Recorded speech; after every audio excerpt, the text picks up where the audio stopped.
पर इस वक्त छत्तीसगढ़ से आ रही है, उसका रुख कर लेते हैं। कांकेर जिले में पुलिस को बड़ी सफलता मिली है। कांकेर में सुरक्षा बलों ने नक्सलियों को बड़ा मुंहतोड़ जवाब देते हुए 29 नक्सलियों को ढेर कर दिया है। चुनाव के पहले चरण से, लोकसभा चुनाव के पहले चरण से पहले ही ये एक बड़ी सफलता सुरक्षा बलों को मिली है। निश्चित रूप से लोकसभा चुनाव में और छत्तीसगढ़ खासतौर पर संवेदनशील इलाका माना जाता है पोलिंग पार्टीज को लेकर और इलेक्शंस को लेकर। उससे पहले सुरक्षा बलों को ये बड़ी कामयाबी मिली है, नक्सलियों को मार गिराया गया है। उस पूरे ऑपरेशन में एक तरह से कहें कि 3 जवान भी घायल हुए हैं, ये खबर भी है। जवानों की स्थिति सामान्य है और उन्हें मौके पर ही मेडिकल मुहैया कराया गया है, खतरे से वो बाहर हैं। घायल जवानों को उपचार के लिए हेलीकॉप्टर से हाई सेंटर लाया जाएगा और जानकारी ये भी आ रही है कि नक्सलियों के पास से एक AK-47 समेत बड़ी संख्या में ऑटोमेटिक हथियार मिले हैं।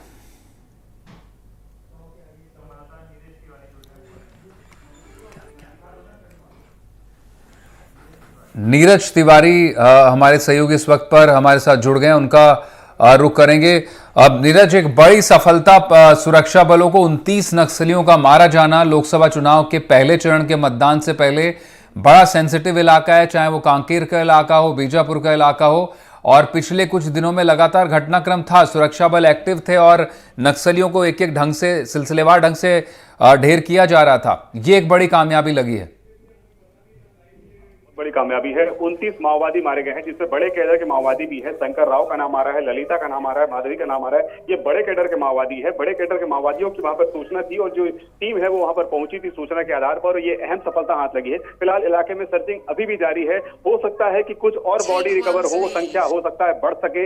ये फिलहाल अभी जानकारी 29 की आई है, 29 की पुष्टि हुई है, लेकिन हो सकता है कि इलाके में सर्चिंग करने पर और माओवादी के शव बरामद हो सके। तो ये काफी अहम सफलता है। हम आपको बता दें कि गढ़चिरौली में जब मुठभेड़ हुई थी, 16 कमांडो ने जब वहां मुठभेड़ किया था, ये कांकेर जिले के सीमावर्ती इलाका है गढ़चिरौली महाराष्ट्र का, वहां पर 16 के कमांडो ने 27 माओवादियों को मार गिराया था, जिससे बड़े कैडर के माओवादी भी मारे गए थे। लेकिन बस्तर के लिए ये काफी अहम खबर है। ये उत्तर बस्तर का इलाका है और इस बस्तर के इलाके में पहली बार ऐसी मुठभेड़ हुई है देश में जिसमें 29 माओवादी मारे गए हैं। फिलहाल ये आंकड़ा जो है बढ़ने की संभावना है। कुछ ऐसे जानकारी मिली थी कि कुछ लोगों को, नक्सलियों को पकड़ा गया है। फिलहाल जो एसपी है इंदिरा कल्याण एलेसेला ने उनकी पुष्टि को नकारा दिया है। उनका कहना है कि कुछ ग्रामीण थे जो कि बैकअप टीम के साथ वापस लौट रहे थे। अभी भी जो है इलाके में सर्चिंग की जा रही है। जो घायल जवान थे उनको एयरलिफ्ट किया जा रहा है, एयरलिफ्ट कर रायपुर रवाना किया जा रहा है ताकि बेहतर उपचार किया जा सके। उन जवानों के पैर में फिलहाल गोली लगी है और उन्हें सुरक्षित जो है रायपुर पहुंचाया जा रहा है, जहां पर उनका उपचार किया जाएगा।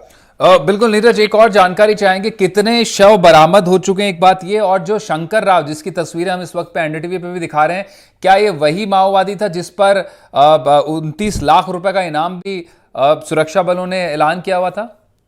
देखिए, शंकर राव बड़ा नाम है क्योंकि शंकर राव जो है काफी लंबे समय से नक्सल संगठन से जुड़ा हुआ था। इसके अलावा माधवी का नाम आ रहा है, ललिता का नाम आ रहा है। ये बड़े कैडर के माओवादी हैं।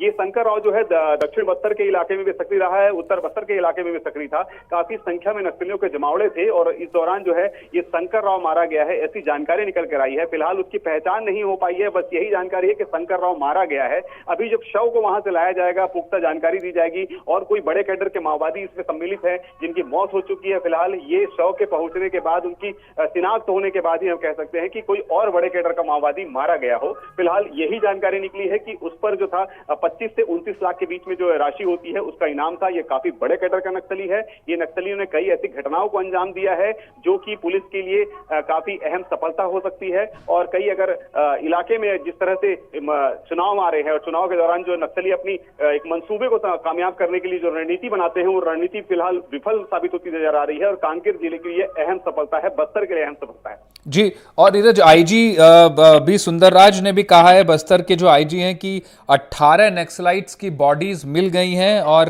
जो छोटी बेथिया जो कांकेर में इलाका है, वहां दर्शकों को बता दें, वहां एनकाउंटर साइट थी, वहां से 18 नक्सलीज के बॉडीज अभी फिलहाल मिल गए। क्या ये सिलसिला अभी और बढ़ेगा? जिस तरह से आपने बताया कि हो सकता है नंबर, ये काउंट और भी बढ़े। जी देखिए 18 नहीं है, वो संख्या 29 हो चुकी है। ये जी। संख्या जो है 29 हो चुकी है। बस्तर के आईजी के माध्यम से ये प्रेस नोट जारी किया गया है, जिसमें संख्या अब 29 पहुंच चुकी है। जी। क्योंकि ये संख्या और बढ़ सकती है, क्योंकि इलाके में अभी सर्चिंग की जा रही है। रात हो चुका है, अंधेरा है, घना इलाका है, ये जंगली इलाका है, जहां पर माओवादी किसी तरह अपना कैंप बनाकर रखे होंगे या फिर वहां पर बड़ी मीटिंग सभाएं वो करने के फिराक में रहे होंगे, और जो कि जवानों के पहुंचने से वो विफल हो गया। तो ये बड़ी सफलता जरूर है। अब देखिए डीजीपी भी निश्चित तौर पर कांकेर पहुंचेंगे। जो बस्तर आईजी है वो वहां से निकल चुके हैं, वो भी हो सकता है कांकेर जल्दी पहुंच जाए। तमाम जो बड़े लीडर हैं, बड़े अधिकारी हैं, उनके साथ एसपी की मीटिंग चल रही है। अभी हम एसपी दफ्तर से वापस लौट रहे हैं।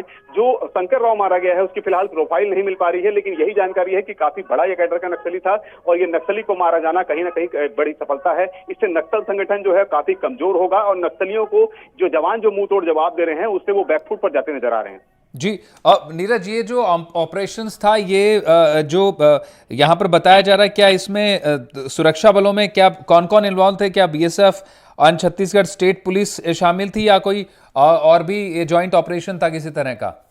जी देखिए ये काफी बड़ा ज्वाइंट ऑपरेशन था। पुलिस को नक्सलियों की मौजूदगी की सूचना थी। सूचना के आधार पर ज्वाइंट ऑपरेशन निकाला गया था, जिसमें बीएसएफ की टीमें थी। इसके अलावा जो डीआरजी की टीमें होती है, जो डिस्ट्रिक्ट रिजर्व फोर्स की जो टीमें हैं, वो इलाके की काफी जानकारी होती है। बस्तर फाइटर की वो टीम थी, जो बस्तर के इलाके में जो है खासतौर पे बस्तर के आदिवासी जो युवा होते हैं वो इस टीम में भर्ती हो चुके हैं, और वो इन इलाकों से चप्पे चप्पे से वाकिफ रहते हैं। तो कहीं ना कहीं एक अहम सफलता मिलती है, क्योंकि इलाके की पूरी जानकारी इन्हें होती है, और बड़ी घटनाएं जब होती है इस तरह की, तो इनमें खास तौर पे डीआरजी की टीम, बस्तर फाइटर की टीम और बीएसएफ की जो संयुक्त टीमें होती है वो टीमें काम करती है। और जो इलाका है उस इलाके में लगातार कैंप भी बैठाए जा रहे हैं, और कैंप के जवान जो है निकलते हैं। कैंप में बीएसएफ के जवान भी रहते हैं, डीआरजी के जवान भी रहते हैं, बस्तर फाइटर के जवान भी रहते हैं। और जब इलाके की सूचना मिलती है कि नक्सलियों के, माओवादियों की मौजूदगी की सूचना मिलती है, तो वह वहां से निकलते हैं, और इस तरह की बड़ी घटना जो होती है वो निकलकर सामने आती है, और अहम सफलता हाथ सकती है।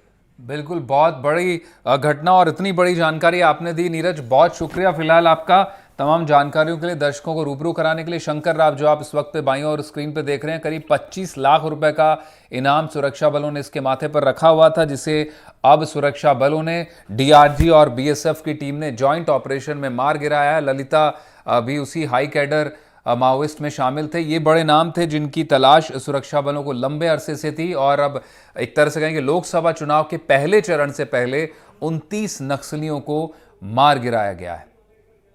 तो सुरक्षा के लिहाज से एक बड़ी कामयाबी मिली है सुरक्षा बलों को, और देश की आंतरिक सुरक्षा व्यवस्था के लिए जो चुनौती बने हुए हैं छत्तीसगढ़ और महाराष्ट्र के इलाकों में, उन नक्सलियों को मारा जाना निश्चित रूप से एक बड़ी कामयाबी मानी जाएगी।